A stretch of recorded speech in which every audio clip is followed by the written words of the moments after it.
بسم اللہ الرحمن الرحیم۔ وہ علی سینہ کی کتاب الاشارۃ و تنبیہات اور اس کے چھٹے مرحلہ کی یہ 14ویں فصل ہے، جس کا عنوان ہے کہ افلاک اور ان کے جو نفوس ہیں ان میں حرکت۔ تو یہ ہم پہلے عرض کر چکے ہیں کہ جتنے بھی افلاک ہیں یہ جرمی ہیں، جرمی یعنی جسمی لحاظ سے۔ پھر ان افلاک کے نفوس ہوتے ہیں بالکل اسی طرح جیسے انسانی ابدان، انسان کا بدن اور پھر انسان کا نفس انسانی۔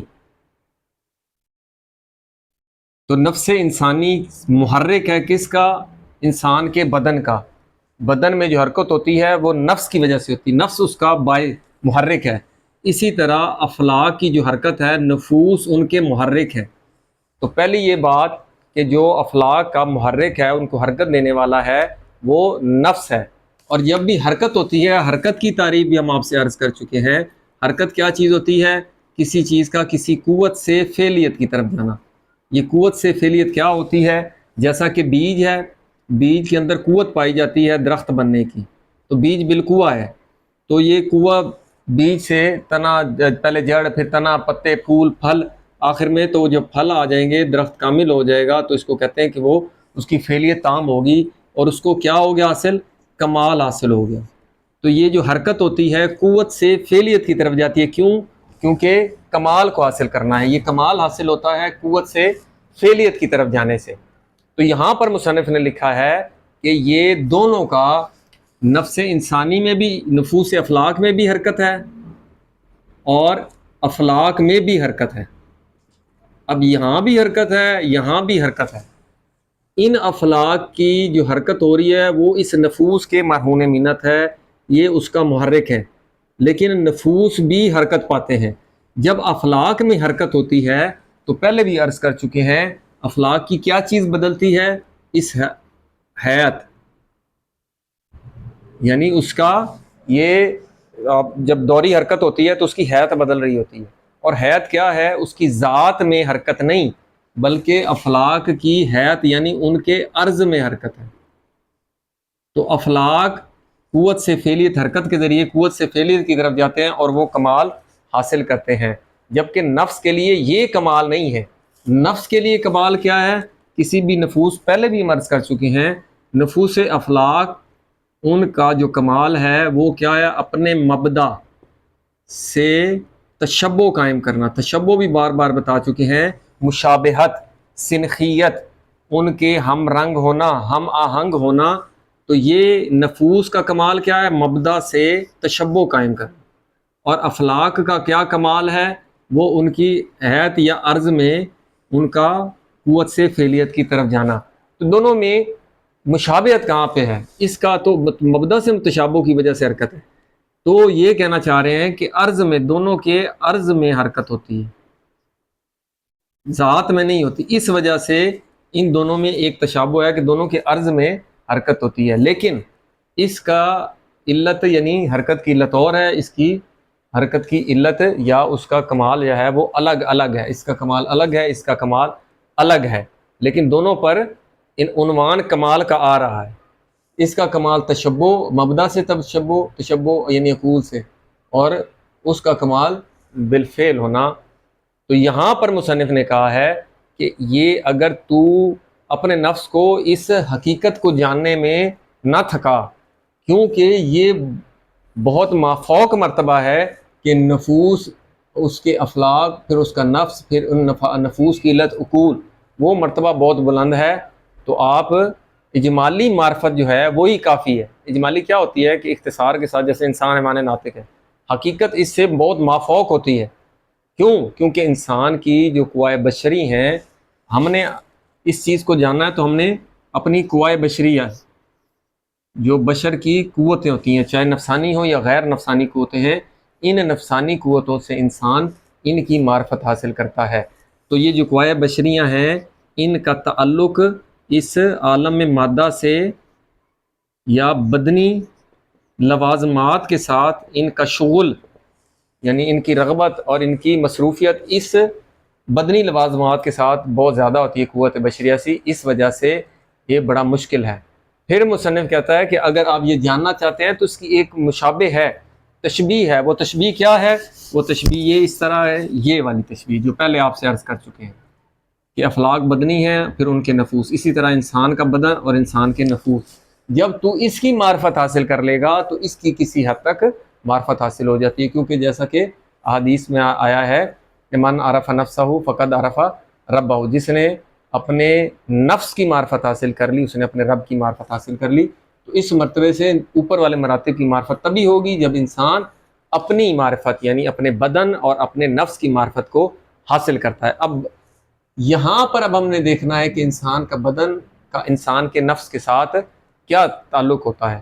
تو مصنف کہتا ہے ایک کلی قانون ہے کہ کسی بھی متصور شے جو انسان تصور کرتا ہے اس کے بعد حرکات بجا لاتا ہے، یہ جو حرکت ہوتی ہے یہ پہلے متصور ہوتی ہے، اس کی ذہن میں انسان کے تصور آتا ہے، وہ بھی صورت عقلیہ میں۔ تو انسان میں جو بھی تحرک ہے، حرکت ہے، وہ سب سے پہلے اس کی ایک صورت خیالیہ بنتی ہے انسان کے ذہن میں۔ تو یہ ایک کلی قانون ہے۔ پھر اس کے ماتحت جو حرکات ہوتی ہیں، اس کی وضاحت کیا ہے؟ اس کی وضاحت یوں ہے کہ مصنف کہتا ہے کہ بدن میں جو حرکت ہوتی ہے، ہمارا ہاتھ ہلنا، دوسرے دیکھنا، سننا، یہ جتنی بھی حرکات ہیں ان کا مبدأ اول یہ قوت خیال ہے۔ اور جیسے 5 باطنی ظاہری حصے ہیں، دیکھنا، سننا، چکھنا، لمس کرنا، بولنا، اسی طرح 5 جو ہیں قوت خیال ہے، قوت حافظہ، متصرفہ، حصے مشترک، تو ان میں سے ایک قوت خیال ہے۔ یہاں پر جو صورت خیالیہ بنتی ہے وہ تحریک کا باعث بنتی ہے، کس کی؟ بدن کے ذریعے سے جو اعمال انجام دینے ہیں۔ تو اس لیے اپنے نفس ناطقہ پر جو غور و فکر کرنا ہے یہ بہت ضروری ہے۔ اسی کی وجہ سے انسان اس کو، حقیقت کو، جو افلاک اور ان کے نفوس کی حقیقت کو سمجھ سکتا ہے۔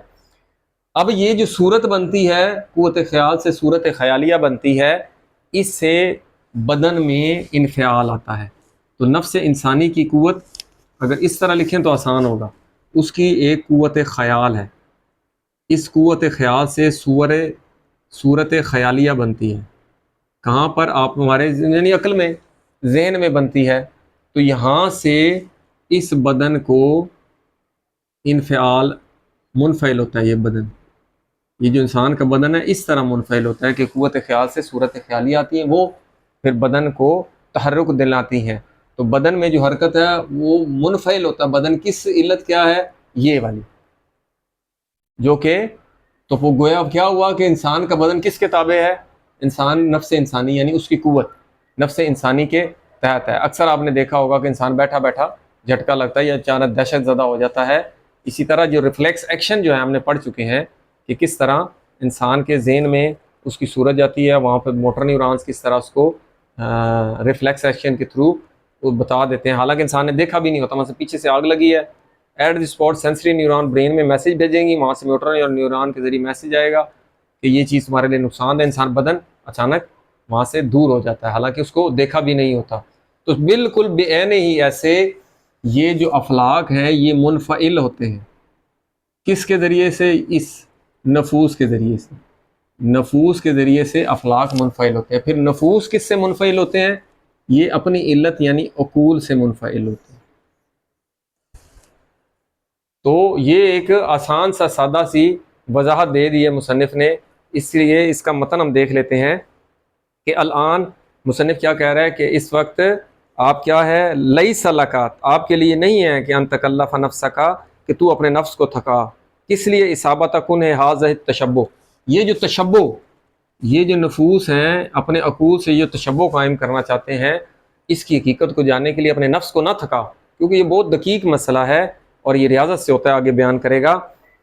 بعد ان تعرفہ بالجملہ، جبکہ تو اس کی اجمالی ایک معرفت حاصل کر لیتا ہے تو اپنے آپ کو زیادہ تھکا مت۔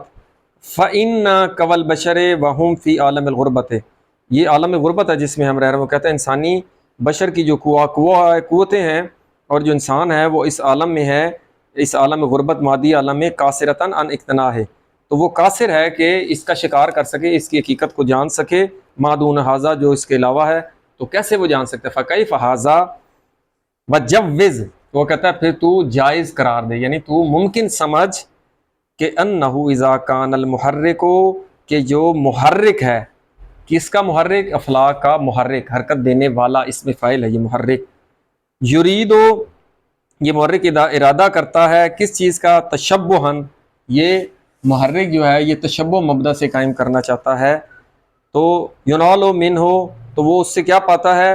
التجدد امرن، ایک امر کو پاتا ہے، کیسے؟ تجدد کے ذریعے سے، تبدیلی آتی ہے، یعنی ایک صورت کے بعد دوسری صورت، دوسری کے بعد ایک تشبہ دوسرا تشبہ، ان یارضا منہ فی بدنہ انفعال، جس سے کیا ہوتا ہے اس کے بدن میں، اس کا جو بدن ہے وہ منفعل ہوتا ہے، کب؟ جب نفوس اس سے تشبہ قائم کرتے ہیں، نفوس متحرک ہوتا ہے تو اس سے افلاک بھی متحرک ہوتے ہیں،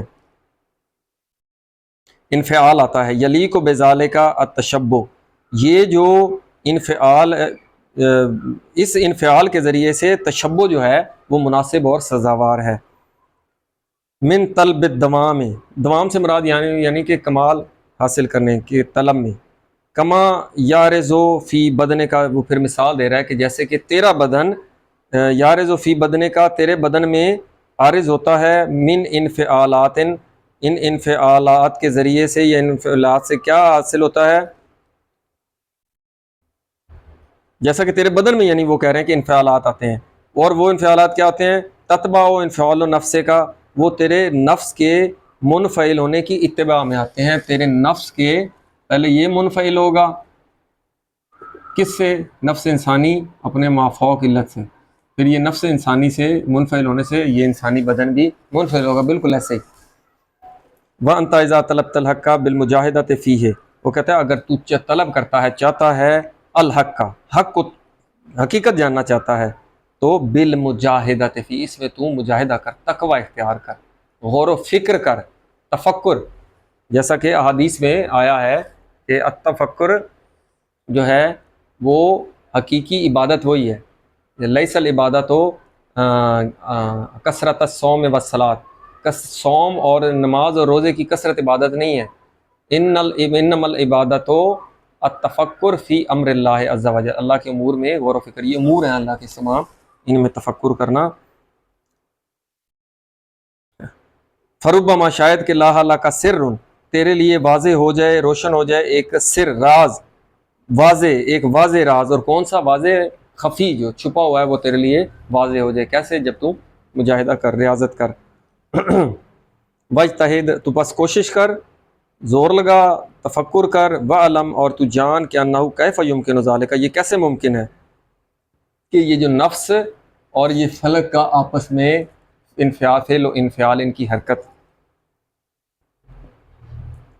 وَأَنَّهَا، تو یہ جو انفعالات ہیں، تکونو، یہ انفعالات کیا ہوتے ہیں؟ حیاتن، یہ حیات ہے، یہ افلاک میں یہ جو حرکت ہوتی ہے اس کی حیات و حرکت ہوتی ہے، تو تشبہ الخیالات ہے، تو یہ جو حیات ہے اس سے انسان کی جو خیالات ہیں وہ اس سے مشابہت کرتے ہیں، وہ صرف عقلی نہیں ہے، لا عقلیتاً صرفتاً، وہ صرف عقلی نہیں ہے، میں انکانت، اگرچہ کہ یہ جو خیالات ہیں، ان عقلیتاً صرفتاً، اگرچہ کہ یہ پہلے بھی آپ سے عرض کر چکے ہیں کہ ایک عقل سے ہوتے ہیں، عقل میں ہی یہ جو قوت خیال سے صورت خیالیہ پیدا ہوتی ہے، لیکن وہ کس طرح عقلی ہیں؟ بحسب استعداد تلک القوى الجسمانیہ، انسانی جو جسمانی قوت ہیں اس کی استعداد کی مناسبت سے یہ خیالات جو انسان میں آتے ہیں۔ وَأَنْتَ عِنْدَ تَلْوِيهِ الْمَعْقُولَاتِ فِي نَفْسِكَ، اور تو کب؟ عِنْدَ تلویح، تلویح ہوتا ہے لاہا، واضح اور روشن ہونا، اور تلویح اس کی جھلکیں، شعائیں، اس کا ظہور، عِنْدَ تلویح المعقولات، یہ جو معقولات کی جھلکوں کے آنے کے وقت، کہاں پہ؟ فی نفسک، تیرے نفس میں جب یہ آئیں گی تو پھر کیا ہوگا؟ تصیب و محاکاتن، تو پھر تجھ کو نصیب ہوگا، تو پہنچے گا کہاں پر؟ ایک محاکات، ایک اس کا حکایت کرنے والی شے، ان کے لیے، من خیال کا، وہ تیرے خیال سے آئے گی، بحسب استعداد کا، تیرے استعداد کے مطابق، اس لیے کہہ رہا ہے مجاہدہ کر، اپنی ریاضت سے استعداد کو، اپنی واضح اس کا بالفعل کر اس استعداد کو، اور وہ کیسے ہوگی؟ جب تو تقوی اختیار کرے گا۔